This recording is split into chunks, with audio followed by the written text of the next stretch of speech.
دوستو آج ہم آپ کو بنی اسرائیل کے جس عورت کا قصہ سنائیں گے وہ گناہوں کا ایک مجسمہ قرار دی جاتی ہے۔ اس عورت اور اس کے گناہوں کا ذکر الہامی کتابوں میں بھی موجود ہے۔ یہ ایک ایسی عورت تھی کہ جس نے اپنی پوری قوم کو شرک اور بت پرستی کی راہ پر گامزن کیا۔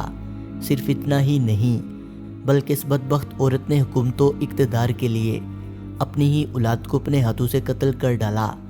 اس عورت کو کئی مرتبہ ہدایت کے موقع ملے اور یہ اللہ کی پکڑ کا شکار بھی ہوئی۔ اس کے باوجود یہ عورت بار بار شرک اور گمراہی کی جانب لوٹ آتی۔ کون تھی یہ عورت جس کا ذکر بائبل میں کئی مقامات پر آیا ہے اور کس طرح یہ اپنے عبرتناک انجام تک پہنچی ہے؟ دوستو ویڈیو بہت انٹرسٹنگ ہونے والی ہے، اس لیے ویڈیو کو شروع سے لے کر آخر تک ضرور دیکھیے گا۔ دوستو اس وقت کا ذکر ہے جب حضرت داؤد علیہ السلام اور حضرت سلیمان علیہ السلام اس جہان فانی سے پردہ فرما چکے تھے۔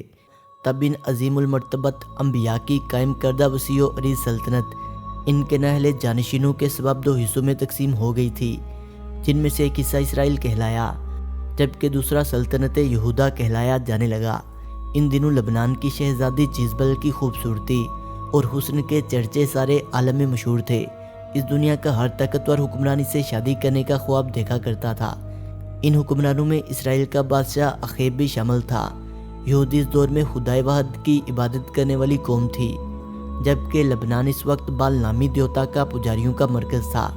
لہٰذا اخیب نے جیزبل سے شادی تو کر لی، لیکن یہ شہزادی بت پرست اور شرک بھی اپنے ساتھ جہیز میں لے کر آئیں، اور اس نے اپنے شوہر اخیب کو بھی اس خدا کی بجائے بال نامی بت کی عبادت کرنے پر لگا دیا۔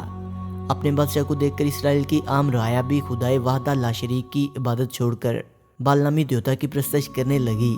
بادشاہ اخیب نے اسرائیل کے دارالحکومت سامریہ میں بال دیوتا کا ایک انتہائی وسیع اور عریض مندر تعمیر کروایا، اور یہ شہر پوری دنیا میں بال پرستی کی وجہ سے مشہور ہونے لگ گیا۔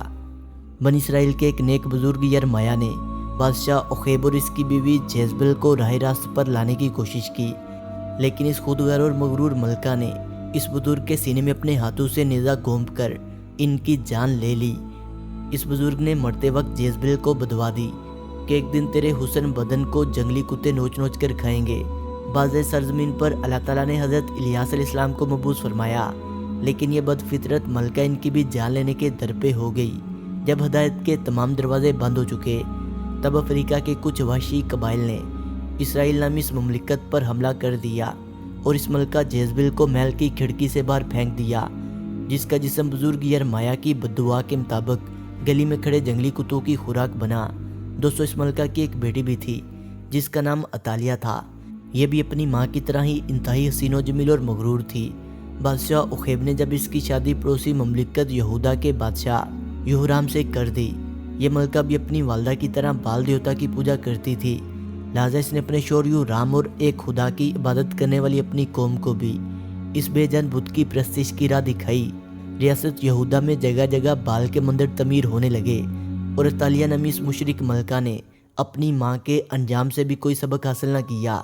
اس کے دور حکومت میں نیک بزرگوں اور اللہ والوں کو چن چن کر اذیتیں دی جانے لگیں، اور اس پر عذاب الہی نازل ہوا، اور سرحدوں پر مقیم وحشی قبائل نے بھی اس کی سلطنت کا رخ کیا۔ یہ وحشی قبائل شاہی محل کی ایک ایک چیز کو اٹھا کر لے گئے۔ یہ اپنے ساتھ یہودا کی ملکہ عطالیہ اور اس کے بیٹے اخزیہ کو بھی لے گئے، جبکہ بادشاہ یہورام نے ایک غار میں پناہ لے کر اپنی جان بچائی۔ البتہ یہ بت پرست بادشاہ اس غار میں ایک ایسی سنگین بیماری میں مبتلا ہوا کہ جسے اس کے پیٹ میں کیڑے پڑ گئے، اور یہ عذاب الہی کا شکار ہو کر مر گیا۔ انتہائی اذیت اور تذلیل کے بعد وحشی قبائل نے عطالیہ اور اس کے بیٹے کو آزاد کر دیا۔ رہائی کے بعد عطالیہ نے بال دیوتا کی پرستش ترک کر دی اور حضرت موسیٰ علیہ السلام کے بتائے ہوئے دین کی جانب لوٹ آئیں۔ ان کا بیٹا اخزیہ سلطنت یہودا کا بادشاہ بن گیا، لیکن صرف ایک ہی سال بعد اس کا قتل ہو گیا، اور ملکہ عطالیہ کو اخزیہ کے بچوں یعنی اس کے پوتوں کے بڑے ہونے تک یہودا کی خود مختار حکمران تسلیم کر لیا گیا۔ دوستو یہ بنی اسرائیل کی تاریخ کی وہ عورت تھی جس کو حکمرانی کا اعزاز نصیب ہوا۔ حکومت و اقتدار ملتے ہی یہ ملکہ دوبارہ بال دیوتا کی پرستش پر اتر آئیں، اور اس نے اپنے ملک میں خدا وحدہ لا شریک کی عبادت پر پابندی عائد کر دی، اور بال پرستی اس پوری قوم کا سرکاری مذہب قرار پایا۔ اس ملکہ نے اقتدار میں آتے ہی شاہی تخت کے تمام دعوے داروں کو قتل کروا دیا۔ ان دعوے داروں میں اس کے بیٹے اخزیہ کی اولاد یعنی اس کے پوتے پوتیاں بھی شامل تھی۔ سوائے یواش نامی اس بچے کے جسے ہیکل سلمانی کے ایک عبادت گزار یہودا کی بیوی یہو صاحبہ نے اس کی دہیوں سمیت کئی سالوں تک اسے ہیکل سلمانی میں چھپا کر رکھا۔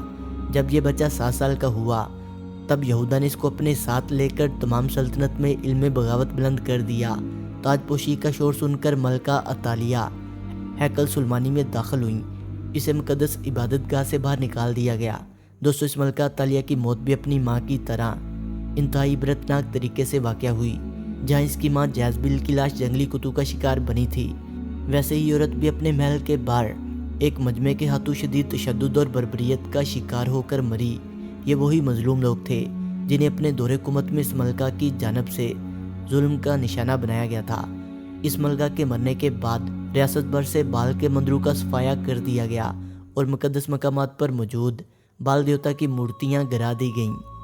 دوستو، ویڈیو اچھی لگنے کی صورت میں سے لائک کریں، کمنٹ کریں اور اپنے دوستوں سے شیئر کریں، اور جنہوں نے ابھی تک ہمارے چینل فیکٹس ود شانی کو سبسکرائب نہیں کیا وہ اسے سبسکرائب کرتے ہوئے بیل آئکن پر کلک کر کے آل نوٹیفیکیشن کو انیبل کر لیں۔ ملتے ہیں ایک نئی ویڈیو کے ساتھ، تب تک کے لیے خدا حافظ۔